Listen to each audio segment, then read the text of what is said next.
First at 5. From the University of Florida's College of Journalism and Communications, you're watching WUFT News. Good evening and welcome to WUFT News First at 5. I'm Megan Hartnett. And I'm Jennica Clerveaux. Thanks for joining us. We start today with team coverage on the state of the state. To start his second term with his fifth State of the State address, Governor Ron DeSantis focused on another prime number, number 1. The bottom line up front, Florida is number 1, and working together, we will ensure that Florida remains the number 1 state in these United States. Governor Ron DeSantis started with a long list of number 1s for Florida, either among all states or among high population states. DeSantis proudly boasted the Sunshine State is the fastest growing state in the nation and ranks number 1 in tourism, business startups, and economic growth among large states. Florida has more people employed today than before the pandemic. Our unemployment rate is one of the lowest on record, and it is significantly lower than the national average. And of course, as many of you know in this room, the last 2 years, we've seen the largest budget surpluses in the history of the state of Florida.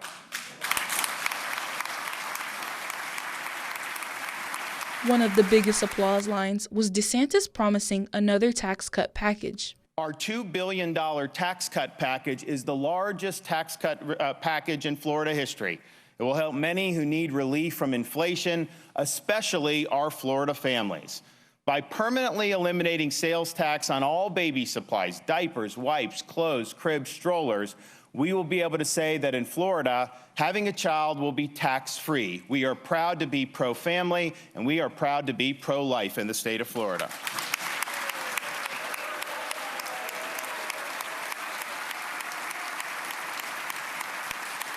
The governor's invited guests illustrated some of his controversial policies like opposing vaccine mandates, opposing gender-affirming treatment to children, and opposing illegal immigration. We won't back down, and I can promise you this, you ain't seen nothing yet. Yeah. Thank you all. God bless you. The entire speech will replay tonight at 11 on the Florida channel. You'll find that programming on WUFT channel 5.3, which in Gainesville is Cox Cable channel 114. Thanks, Jennica. 2 top Democrats taped messages which were broadcast in response to the speech. State Senator Lauren Book said Democrats are fighting against migrant flights, against gun violence, and against the so-called Don't Say Gay law. A state representative said many policy shifts under Ron DeSantis are hurtful, backward, and delivered like a political stunt. In one Florida, Ron DeSantis' Florida, it feels like we are constantly being told to be angry about something, some new enemy to fear or hate. And lately, the policies coming out of Tallahassee have become more and more shocking, unconstitutional, and downright ridiculous. Today marks the first day of the 2023 legislative session here in Florida.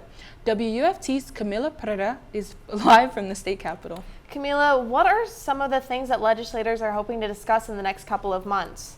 As we heard from Governor Ron DeSantis' State of the State address, multiple proposals are being brought forth, including bills on immigration and abortion. But one thing lawmakers can agree is education reform.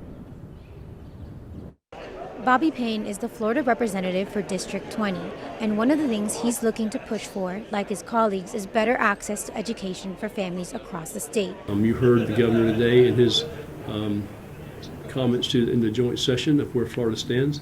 We want to continue to make sure that we're number 1 in all those categories, and education and parental choice for education is certainly at the top of the list.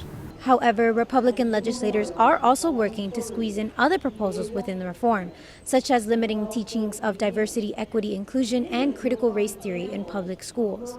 I think we should not limit it to a central point of view. There are several points of view. We need to offer both points of views to our students and allow them to do some critical thinking skills. Other efforts, such as the possibility of regulating city utility companies like GRU, are also on the table.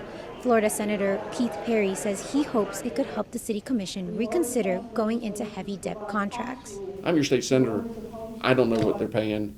I don't know what they're buying for the energy for. That's not the way government should deal with a big corporation and not let the public know. That's our city commission. Representative Hinson says regardless, state government should not meddle in as it is beginning to affect the community. What is going to happen with GRU if this supermajority decide to move a different way? That's a critical issue for our community because it needs to remain in the hands of the people, even if the people need to do something differently about it. Representative Hinson says as a superminority, it will be hard to get some of the Democrats' bills heard, especially in regards to gun reform, as Republicans are working to reduce the minimum age to purchase a gun in the state of Florida. It's hard to put the sense to the fact that we can put an 18-year-old as a soldier in a foreign country, but he can't legally buy a gun. With it being the first day of the legislative session, legislators are working on getting their bills addressed. So we'll see in the next 60 days what kinds of things will pass. Reporting from the state capitol, Camila Pereira, WUFT News. Thanks, Camila. Our Fresh Take Florida team is also in Tallahassee covering the state of the state. Our team of reporters have covered how DeSantis' speeches have changed over time. You can see this and more on WUFT.org. As the regular session begins, here are two new bills to follow. A bill filed in the Florida House aims to lower the minimum age to purchase a rifle or shotgun. After the Parkland massacre, Florida's minimum age was increased to 21 to match the federal law for handguns. Anyone found in violation of the law could be charged with a third-degree felony. If the bill passes, it will take effect July 1st. A Senate bill filed today would prohibit abortion after 6 weeks rather than 15. But this time there are exceptions for rape or incest or if the mother's life is at risk. The bill prohibits anyone other than a physician from performing an abortion and requires medications to be dispensed in person. Violations would be a third-degree felony. WUFT's Derrah Getter joins us now with the weather forecast. Derrah, what should we be expecting this week? We're tracking a cold front that's expected to bring us a few isolated showers this evening. You can see this model shows the last 2 hours and it hasn't even crossed state lines yet and is already producing pop-up and scattered storms in and around the panhandle. Outside on your campus cam, we can already see these storm clouds brewing, and we are feeling these northwest winds at 7 miles per hour, but it's not giving us very much relief to this temperature at 86 degrees out right now. Over the next couple of hours, we are going to cool down in the low 60s tonight, and if that shower doesn't pass by your area, you could be seeing some more warm temperatures tomorrow. I'll have more on where those showers are moving coming up. We have one international story of note today, a tragic ending to the kidnapping case in Mexico. Officials say 2 of the 4 Americans kidnapped in Mexico are dead. The 2 survivors are coming back to the U.S. after being located. Family members say the 4 were seeking a medical procedure when they came under gunfire. Coming up after the break, new updates come as UF continues to try and expand by building a graduate campus in Jacksonville. Also, Gainesville City Commission is continuing discussions regarding open container laws. Stay tuned to learn how this may impact local businesses.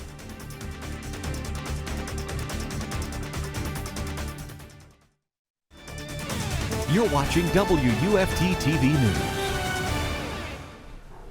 At a recent commission meeting, Gainesville city leaders have decided to revisit open container laws. WUFT's Tyler Carmona visited some local bars to see how this would affect business.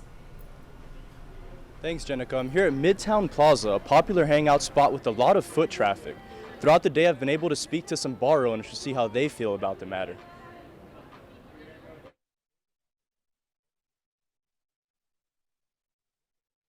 OG, a bar located just a few blocks from the University of Florida's campus. The city is revisiting the possibility of repealing open container laws, which would limit bar hopping. You know, the drinking and the debauchery, as they say, should stay in the bar. The city originally allowed people to drink in public as a response to the COVID-19 pandemic. However, in May 2022, the city commission voted to repeal this ordinance, but the decision never went into effect. Since then, the commissioners have began researching the topic before implementing a final decision. City Commissioner Brian Eastman feels the ordinance helps more than it harms. This really helps the liveliness within those areas, and it also helps with safety, so you don't have this this crush right at 2 o'clock when all the bars shut down. You're kicking everybody out. Everyone has their drinks with them. They're trying to chug the drinks they get out the door. It allows for more soft closings, which makes their bars more safe. Gainesville's famous Midtown Shopping Center has 7 bars within a few hundred feet from each other, making bar hopping a very popular activity. The ordinance may make life easier for local partygoers. However, it may not benefit bar owners. We have a big problem with a lot of people kind of just doing the parking lot party kind of thing. And to be honest, that really doesn't help any business at all. I want people to come in my restaurant, hang out, eat, have a good time, drink. While a decision is yet to be made, Commissioner Eastman expects the topic to be revisited in future commission meetings. Although the commission did vote to repeal public drinking, it hasn't been put into effect yet. For now, you're free to enjoy Gainesville's party scene. Live for WFT News, I'm Tyler Carmona. Awesome story, Tyler. An audit released by UF Health shows a steady increase in gender-affirming care patients. In Gainesville, the number of such patient-doctor interactions was 164 in 2018, but reached 410 last year.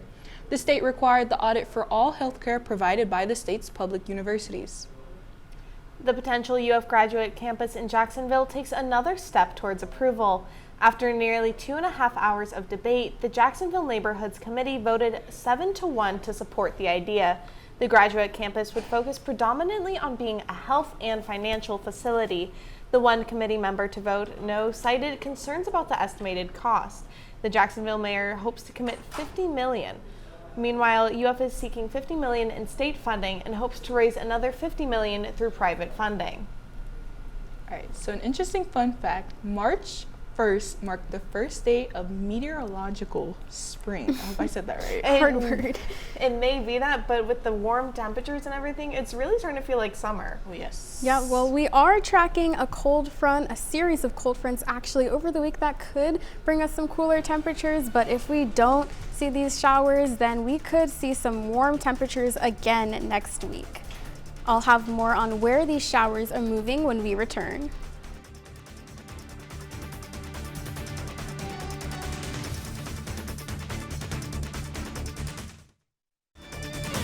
You're watching WUFT TV News.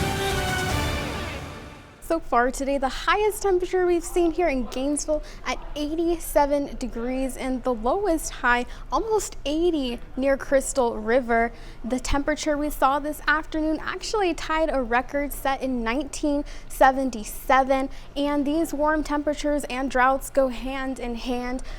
65% of the state is under a moderate drought and 88% of the state is seeing abnormally dry conditions. We're continuing to see some really warm temperatures for this time of year across the southeast, and you can see that divide where that cold front is moving, separating 40s in Oklahoma City from 80s in Alabama. This evening we're going to continue to see mostly sunny skies, and there is a chance for some isolated showers this evening. You can see these storms begin to roll in. This is Tuesday at 6 p.m. so around dinner time, and watch how widespread these showers are and how they break up. There is a chance that your area might not see a stray or scattered shower, and that means the temperature tomorrow for you could be a lot warmer than what you see here. Right now we're forecasting mid-70s, 76 here in Gainesville, and we're tracking another cold front that arrives on Thursday. You can see most of these showers on Wednesday are going to wrap up along the west coast, but those showers are going to arrive hitting the panhandle on Wednesday and going into early Thursday morning. You can see most of our area is going to be dry, as these showers are going to stay in Lake City and Perry. And if our area doesn't see these showers for Thursday, our temperatures could be a lot warmer than what you see on your 6-day outlook. Right now, we're going to forecast temperatures in the upper 70s and low 80s, but that could change. Back to you. Thanks, Derrah.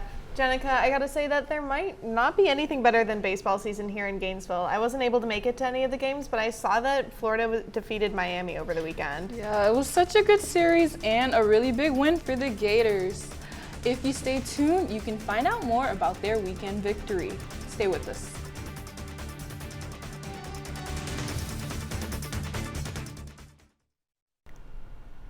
Welcome to sports. I'm Shailey Klein. The Florida baseball team faces off against Florida Atlantic in the first of a 2-game series tonight. The Gators are rolling after walking away with a series win over Miami this past weekend. Florida posted 14 hits against the Hurricanes, including 3 each by Cade Kurland and B.T. Rypel. Jack Caglione has emerged as a star for the Gators, executing from the mound and from the batter's box. Caglione leads the country with 10 home runs this season. On the mound, he's posted a 2.08 ERA. Freshman Yoel Tejeda will take the mound for the Gators tonight. First pitch against the Owls is at 6 p.m. at Condren Family Ballpark. Spring football is underway for Florida coach Billy Napier's squad. The Florida football team took the field Saturday for the first of 15 spring practices. The biggest question mark for the Gators is who will earn the starting job at quarterback come fall. Associate head coach Mark Hawk has already seen his players step up now that they know the expectations of the coaching staff.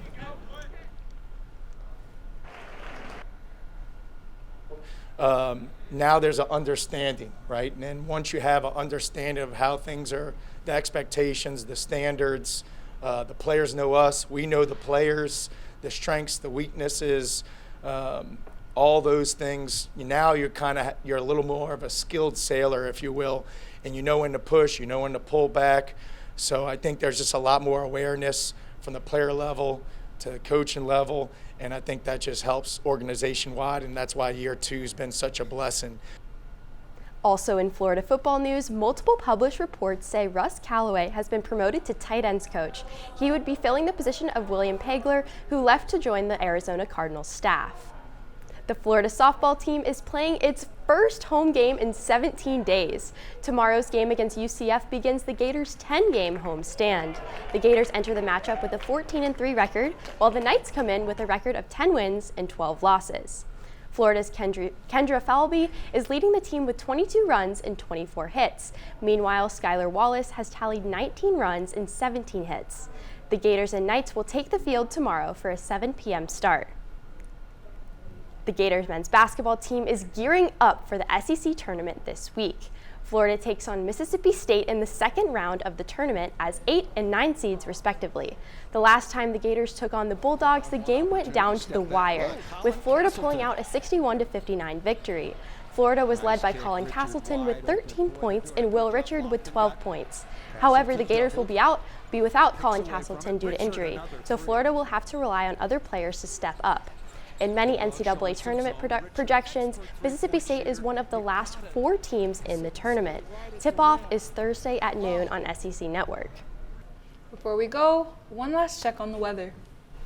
If you're taking your dog out for a walk this evening, you might want to do it sooner rather than later. We are forecasting some passing showers this evening, about a 20% chance. The rest of the week, we're going to be seeing temperatures in the upper 70s and low 80s, depending on if your area sees a scattered shower or storm. Friday, we have another set of showers moving through and a higher chance on Monday, which could bring us some much needed rain. Back to you. There's some Gainesville youngsters that are exploring nature and learning about their environment. Tot Trots is an interactive experience for children at the Florida Museum of Natural History. Educators lead the little scientists on nature walks covering different themes each month. The trot lasts about 90 minutes and is recommended for kids ages 2 to 5. The guides believe that getting young children to appreciate the outdoors will benefit their growth and the community. This event highlights an area that is underserved, so the youngest members of our community don't have a lot of programming, and a lot of folks aren't getting out in nature, and this actually does both of those things. The program focuses on sensory experiences for families to explore science together. The walks take place every Tuesday, and enrollment costs $6 for museum members and $7 for non-members. Looks like a great way to get out with the family. Definitely. BBC World News is next, and the PBS News Hour is coming up at 7. But your Florida news is always on at WUFT.org. Have a good night.